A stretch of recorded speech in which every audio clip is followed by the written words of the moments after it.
செய்திக் கதம்பம்.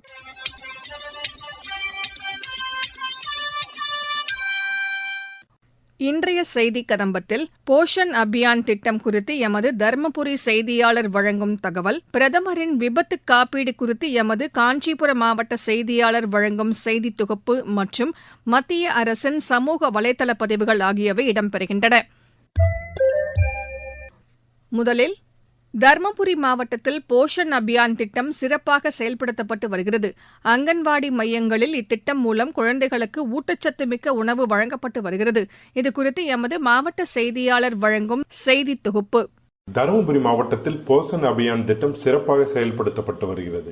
ஒருங்கிணைந்த குழந்தை வளர்ச்சி பணிகள் திட்டத்தின் மூலம் 6 வயதுக்குட்பட்ட குழந்தைகளின் முழுமையான வளர்ச்சியினை மேம்படுத்தும் பொருட்டு 1336 குழந்தைகள் மையங்கள் தருமபுரி மாவட்டத்தில் செயல்பட்டு வருகிறது. இந்த மையங்களில் சத்து மாவு, ஊட்டச்சத்துடன் கூடிய கலவை உணவு மற்றும் முன்பருவ கல்வி போன்றவை போஷன் அபியான் திட்டத்தின் மூலம் வழங்கப்பட்டு வருகிறது. இத்திட்டத்தில் குழந்தைகளின் உடல், மொழி, மனம், சமூகம் மற்றும் அறிவு வளர்ச்சிக்கு தேவையானவற்றை ஆடி பாடி விளையாடு பாப்பா என்னும் சிறப்பு பாடத்திட்ட திருப்புதலுடன் 12 மாதங்களுக்கும் நடைமுறைப்படுத்தப்பட்டு வருகிறது. மேலும் குழந்தைகளின் வளர்ச்சி கண்காணிக்கப்பட்டு தொடக்க பள்ளிக்கு செல்லும் வகையில் ஆயத்தப்படுத்தப்படுகின்றனர். இது குறித்து தருமபுரி மாவட்ட ஒருங்கிணைந்த குழந்தைகள் வளர்ச்சி பணிகள் திட்ட அலுவலர் திருமதி பவித்ரா தெரிவிக்கும் போது, அங்கன்வாடி மையம், அதாவது ஒருங்கிணைந்த குழந்தை வளர்ச்சி திட்ட பணிகள்ல நம்ம பல்வேறு விதமான ஊட்டச்சத்து உணவுகள்லாம் வழங்கிட்டு இருக்கோம். முக்கியமா பாத்தீங்கன்னா கர்ப்பிணி பெண்கள், பாலூட்டும் தாய்மார்கள், குழந்தைகளுக்கான சத்துமாவும் வழங்கிட்டு இருக்கோம். ஊட்டச்சத்து மட்டும் அல்லாமல் நமக்கு முன்பருவ கல்வியும் நம்ம அங்கன்வாடி மையத்துல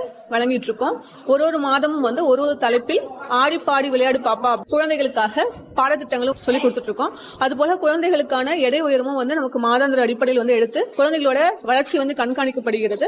நம்ம தருமபுரி மாவட்டத்தில் போஷன் அபியான் திட்டத்தின் கீழே குழந்தைகள் மற்றும் வளரும் பெண்களுக்கான அவங்களோட ஊட்டச்சத்து நிலைப்பாடுகள் தொடர்ந்து கண்காணிக்கப்பட்டு வருகிறது. அது மட்டும் அல்லாமல் அவங்களுக்கு தேவையான முன்பருவ கல்வி வழங்குவதன் மூலம் அவங்களுக்கான அடுத்து அவங்களோட பள்ளி படிப்புக்காக அவங்க அங்கன்வாடி மையத்திலே தயார் செய்யப்படுகிறார்கள். நம்ம இந்த போஷன் அபியான் திட்டத்தின் மூலமாக நமக்கு 0 முதல் 6 வயதுள்ள குழந்தைகள் நமது மாவட்டத்தில் பெருமளவில் பயன்பெற்று வருகின்றனர்.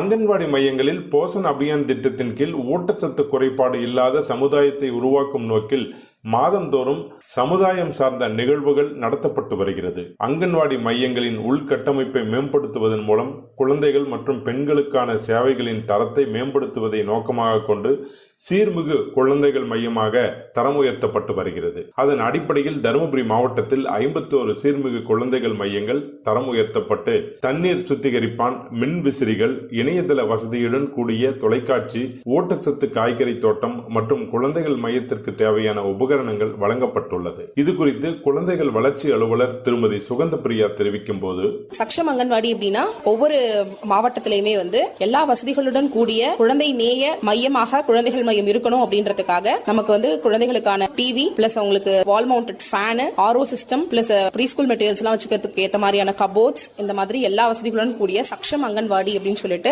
இப்ப ரீசெண்டா நம்ம கவர்மெண்ட் மூலமா பண்ணிட்டு இருக்காங்க. சோ போஷன் அபியான் கீழே சக்ஷம் அங்கன்வாடியும் குழந்தைங்களுக்கு ரொம்ப பெனிஃபிட்டா இருக்கு. அதன் மூலமா குழந்தைங்க முன்ன விட அதிகப்படியான குழந்தைங்க சக்ஷம் அங்கன்வாடின்றதுனால வராங்க. என்ன ரீசன் பாத்தீங்கன்னா ப்ரீ ஸ்கூல்ல விஷுவலாவும் சொல்லிக் கொடுக்கும் போது உங்களுக்கு அப்சார்ப்ஷன் நிறைய இருக்கு. சோ பிரெயின் டெவலப்மெண்ட்க்கு இது ரொம்ப ஹெல்ப்ஃபுல்லா இருக்கு. விஷுவல் கம்யூனிகேஷனும் இதுல அட்டாச் ஆகி இருக்கிறதுனால குழந்தைங்களுக்கு ரொம்ப பெனிஃபிட்டா இருக்கு. அது மட்டும் இல்லாம போஷன் அபியான் கீழ அப்படின்னு பாத்தீங்கன்னா ரத்த சோகை அல்லாத ஒரு சமுதாயம் பிளஸ் ஊட்டச்சத்து குறைபாடு இல்லாத ஒரு சமுதாயத்தை உருவாக்குறதுக்கான நோக்கத்துல அங்கன்வாடியோட ஸ்டாஃப் டீம்ஸ் பிளஸ் ஒருங்கிணைந்த குழந்தை வளர்ச்சி திட்டத்தின் கீழ் இருக்கக்கூடிய அனைத்து பணியாளர்களுமே இதை நோக்கி ஓடிக்கிட்டு இருக்கோம். இது மட்டும் இல்லாம அங்கன்வாடி மையத்துல ஊட்டச்சத்து பற்றாக்குறையுடைய குழந்தைகளுக்காக சத்துமாவினால தயாரிக்கப்பட்ட பிஸ்கெட்ஸ் கூட வழங்கிட்டு இருக்கோம். சோ குழந்தைகளுடைய ஊட்டச்சத்து பற்றாக்குறை இல்லாத குழந்தைகளை உருவாக்குறத நோக்கில ஆர்பிஎஸ்கி டீமோட சேர்ந்து பிளஸ் நம்ம டிஐசின்னு சொல்லிட்டு நம்மளுடைய மாவட்டத்துல ஜிஹெச்ல இருக்கு. சோ அவங்களோடையும் இணைந்து ஊட்டச்சத்து குறைபாடு இல்லாத இல்ல ஆரம்ப நிலையிலேயே இயலாமையை கண்டறிந்து அதை சரி செய்யக்கூடிய நோக்கிலையும் இந்த மாதிரியான ஆங்கிள் எல்லாம் நம்ம ஐசிடிஎஸ் மூலமா நிறைய பணிகள் பண்ணிட்டு இருக்கோம்.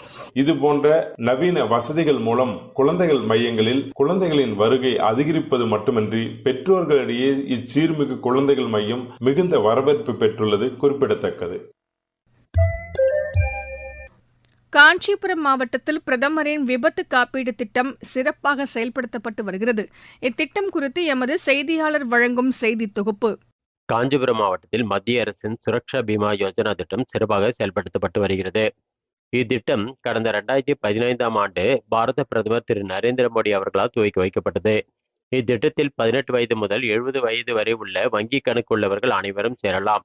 விபத்தினால் நிரந்தர உடல் செயலிழப்பு ஏற்பட்டால் ரூபாய் 1,00,000 வழங்கப்படுகிறது. உயிரிழப்பு ஏற்பட்டால் ரூபாய் 2,00,000 வழங்கப்படுகிறது. வருட பிரீமியம் ரூபாய் 20 மட்டுமே செலுத்த வேண்டும். இத்திட்டம் குறித்து மாவட்ட முன்னோடி வங்கி மேலாளர் திலீப் கூறுகையில், காஞ்சிபுரம் மாவட்டத்தில் இந்தியன் வங்கியின் மூலமாக பிரதம மந்திரியின் சுரக்ஷா பீமா யோஜனா திட்டம் சிறப்பாக செயல்படுத்தப்பட்டு வருகிறது. இது ஒரு விபத்து காப்பீடு திட்டமாகும்.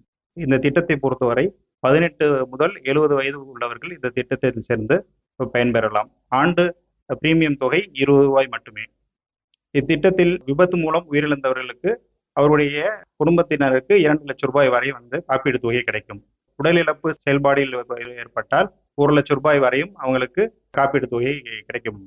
இந்த திட்டத்தின் ஒரு பகுதியாக நமது காஞ்சிபுரம் மாவட்டத்தில் உள்ள 274 கிராம பஞ்சாயத்திலும் ஜூலை 1ஆம் தேதி முதல் செப்டம்பர் 30 வரை அனைத்து வங்கிகள் மூலமாக மாவட்ட முன்னோடி வங்கியின் சார்பாக முகாம்கள் நடத்தப்பட்டு வருகிறது. இதன் மூலம் விடுபட்ட பயனாளிகள் அனைவரையும் முழுவதுமாக எல்லாருக்கும் இந்த திட்டத்தை கொண்டு சேர்ப்பதே எங்களது நோக்கமாகும். சுரக்ஷா பீமா யோஜனா திட்டம் காஞ்சிபுரம் மாவட்டம் மானாம்பதி இந்தியன் வங்கி கிளையில் சிறப்பாக செயல்படுத்தப்பட்டு வருகிறது. இக்கிளை மூலம் ஏராளமானோர் பயனடைந்து வருகின்றனர். இது குறித்து மானாம்பதி இந்தியன் வங்கி கிளை வணிக தொடர்பாளர் நவநீதா கூறுகையில், காஞ்சிபுரம் மாவட்டம் மானாம்பதி இந்தியன் வங்கியில நான் 10 வருஷமா பிசியா ஒர்க் பண்றேன். நாங்க இப்போ சமீப காலத்துல லாஸ்ட் மந்த்ல சுரக்ஷா பீமா யோஜனா ஸ்கீம் மூலயமா பிரீமியம் அமௌண்ட் 20 ரூபாய் சுரக்ஷா பீமா யோஜனா மூலயமா கஸ்டமர் சாரதா வேணுகோபால்ன்றவங்களுக்கு 2 லட்சம் ரூபாய் செட்டில்மெண்ட் கொடுத்துருக்கோம்.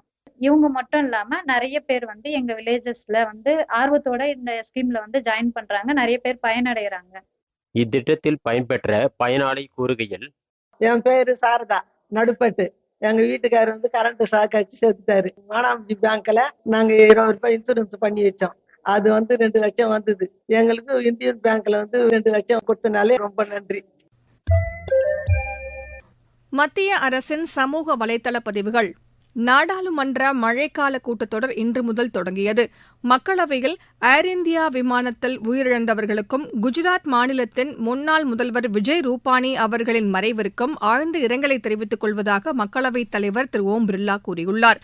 இதுகுறித்து சமூக வலைதளத்தில் குறிப்பிட்டுள்ள அவர், இறந்தவர்களின் ஆன்மா சாந்தியடைய இறைவனை பிரார்த்திப்பதாகவும் அவர்களின் குடும்பத்தினருக்கு ஆழ்ந்த இரங்கலை தெரிவித்துக் கொள்வதாகவும் அவர் கூறியுள்ளார்.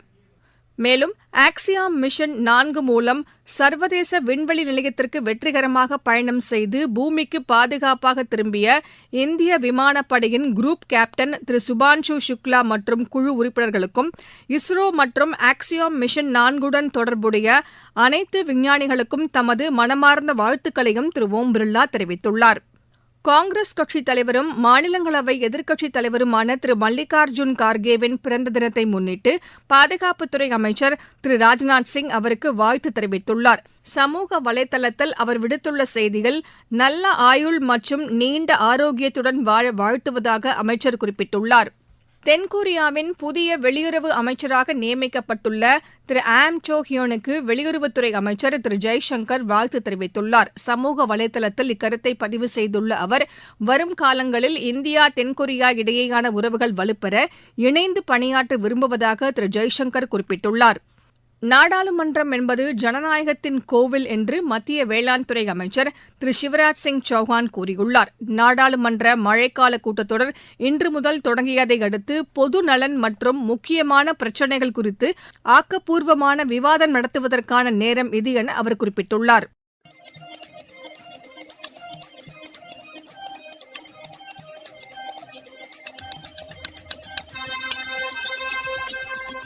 இத்துடன் இன்றைய செய்திக் கதம்பம் நிறைவு பெறுகிறது.